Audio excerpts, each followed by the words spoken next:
The sound in his headset changed. The calm, intermittent chirps suddenly became a steady, deafening warble. He was painted. An S-400, the apex predator of the skies, had him locked. 62 seconds. That's all the time he had before a missile traveling at 6 times the speed of sound would turn his Cold War relic into a cloud of metallic dust. But this was no ordinary MiG-29. Strapped beneath its wings, held together by ingenuity and electrical tape, were weapons that shouldn't exist. American JDAM smart bombs. This is the story of an impossible mission and a flight straight into the jaws of death. The impossible payload. At 14:32 local time, a lone Ukrainian MiG-29 claws its way into the sky. It's a ghost of the Soviet era, but today it carries a secret. Bolted underneath each wing is a GBU-62 JDAM-ER, a 1,000-pound American bomb guided by GPS. This union is a technological miracle. Ukrainian technicians jury-rigged NATO ejector racks onto Soviet pylons, splicing wires and installing voltage regulators to make 2 completely incompatible systems talk to each other. In 15 minutes, this patchwork fighter would have to penetrate the most lethal air defense network on Earth to deliver its payload onto a critical Russian ammunition depot. From bad to worse, the calm doesn't last. Far below, the massive search radar of an S-400 system shifts to tracking mode. The hunt has begun. The pilot's training kicks in. He triggers the chaff dispenser, a cloud of metallic fibers blooming behind the MiG, and yanks the stick, diving hard to trade altitude for speed. But this solution creates a new problem. The radar bloom from the chaff acts like a flare in the dark, alerting every passive sensor in the area. Almost immediately, a roving Russian Su-35 flanker patrol vectors in from the northeast, hungry for a kill. The dive saves him from the S-400, but plunges him headfirst into another trap. His radar warning receiver screams a new, more urgent warning. It's a Buchem-3 acquisition radar, and it's much, much closer. He has just dropped himself straight into its optimal engagement envelope. The S-400 is a long-range sniper, but the Buk is a close-range assassin, specializing in destroying targets exactly where he is now. The Buk can get a missile in the air in under 20 seconds. He's trapped. And worse, he now has to do the one thing a pilot under fire never wants to do: fly straight and level. A 15-second target. His mission is worthless if the bombs don't hit their mark. For that to happen, the JDAMs need a full satellite lock. This pre-alignment sequence is non-negotiable, and it requires 15 seconds of perfectly stable flight. The pilot levels out at 20,000 feet, a sitting duck in a sky filled with hunters. He watches the alignment bar crawl agonizingly across his display. 40%, 60%. A new contact flashes on his screen. The Su-35. It's now just 60 kilometers out and closing at Mach 1.4. In less than 3 minutes, it will be close enough to fire. The seconds feel like hours. 80%. The GPS alignment finally completes, just as his warning system shrieks that the Su-35's radar has switched from searching to tracking. It has a lock. Time to move. Trapped in the sky. He banks hard right, then wrenches the stick in the opposite direction, forcing the MiG into a violent S-turn to break the Buk's firing solution. But it's a costly move. Each defensive twitch burns fuel he desperately needs for the flight home. His gauge is already reading 200 kilograms below the planned level. If this continues, he'll have to choose between completing the mission or having enough fuel to escape. The Su-35 pilot is no rookie. He's employing a classic hammer and anvil technique. The Su-35 is the hammer, driving him away, while the S-400 battery is the anvil.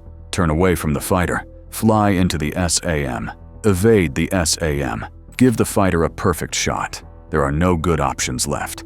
On his display, the target data glows, a satellite image showing a massive ammunition transfer. This strike could halt an entire Russian offensive, but to get there, he has to fly through a wall of fire. Flying blind into hell. Just as he calculates his attack vector, his world dissolves into static. GPS jamming hits like a sledgehammer. Russian electronic warfare units flood every frequency with powerful noise. The JDAMs automatically switch to their backup inertial navigation, but accuracy instantly degrades from 5 meters to 10. Against a hardened bunker, that's the difference between destruction and failure. As if on cue, the NATO standard ejector racks throw a fault code. He is now faced with the most terrifying choice of his life. To reset the weapon system, he must turn off his entire defensive suite for 30 seconds. No radar warning, no countermeasures. He would be completely blind and deaf while an Su-35 stalked him. But without the reset, the bombs are just dead weight. He begins the sequence, watching his defensive displays go dark. The sudden absence of jamming has an immediate, unforeseen consequence. On the ground, a Pantsir air defense system's thermal cameras, previously blinded, can now see clearly. Its electro-optical system sees one thing: heat. And against the cold sky, his engines burn like suns. 20 seconds into the reset, a flash of light catches his eye. He sees it through his own canopy. 2 57 E6 missiles climbing furiously. There was no warning tone. Instinct takes over. He brakes hard left, yanking the control stick into his stomach while rolling inverted. 7 Gs of force crush him into his seat. The maneuver saves his life, but the afterburners burn through 360 kilograms of fuel in 40 seconds. His fuel state drops to bingo, the absolute minimum needed to even think about reaching home. The gauntlet of fire. His systems roar back to life just as the Pantsir missiles detonate behind him. He's alive, but now every sensor in the theater knows exactly where he is. A green light appears on his display. The bombs are ready. At the same moment, a new encrypted message flashes. 2 elite Russian Guard units are now at the ammo dump. The value of his strike just doubled. The Su-35 has been patient, but now it makes its move. The MiG's RWR screams. The Su-35 has a firing lock. In seconds, an R-77 missile will be in the air.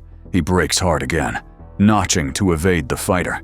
But this defensive geometry flies him directly over a Tor M2 battery that has been waiting in complete silence. The system springs to life, firing its own missiles. He's caught between converging fires. Defend against the Su-35 behind, and the Tor kills him from below.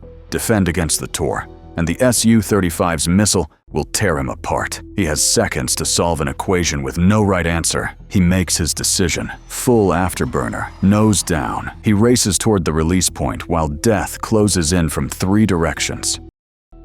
Climax at the edge of death. The Su-35 pilot takes the shot. An R-77 missile leaps from its rail, accelerating past Mach 4. Impact in 58 seconds. The Tor system below fires 2 more missiles, staggered to trap him. His world is a symphony of warnings. The R-77 has gone active. Its own seeker head is now painting the MiG. It is a fire-and-forget predator, and it knows exactly where he is. Time is up. He hits the release button.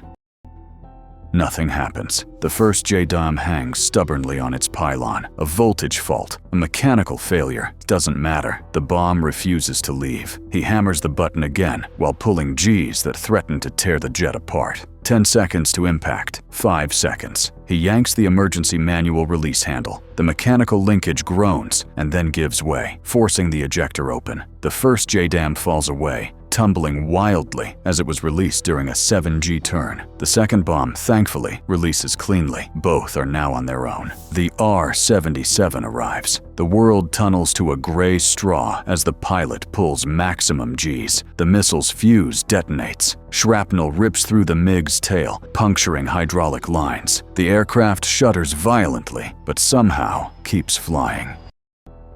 Aftermath, smoke and survival. The pilot dives for the deck, the ground rush saving him from the Tor missiles which lose their lock in the clutter. He now faces the last line of defense, Shilka anti-aircraft guns, filling the sky with tungsten. He's too low to evade, too damaged to climb. Miles away, the JDAMs continue their silent journey. Using backup navigation, they compare the terrain below against stored maps, correcting their course. At 14:53, the first JDAM arrives. The 500-pound warhead detonates inside the ammunition storage facility. The secondary explosions begin. Artillery shells cook off, and the blast throws an 8-ton armored vehicle 50 meters through the air. 45 seconds later, the second JDAM strikes the command post, vaporizing it instantly. The Russian offensive plans, their equipment, their ammunition, all reduced to smoke and chaos. The MiG pilot uses the massive black smoke column as cover, limping his shattered aircraft toward Ukrainian airspace. He's flying at just 200 meters, trailing hydraulic fluid. His fuel gauge reads 400 kilograms. 10 minutes of flight time, if he's lucky. The mission is over. The planned offensive has gone up in smoke, all thanks to 2 American bombs, a Soviet fighter, and the unbreakable will of a single pilot. This single, audacious strike, carried out against impossible odds, crippled a major Russian offensive before it even began. It was a victory born from a fusion of aging Soviet steel, advanced American technology, and raw, undeniable courage. It stands as a testament to Ukrainian ingenuity and the sheer determination of its defenders. And it makes you wonder how many other impossible missions like this are happening right now, just beyond our sight.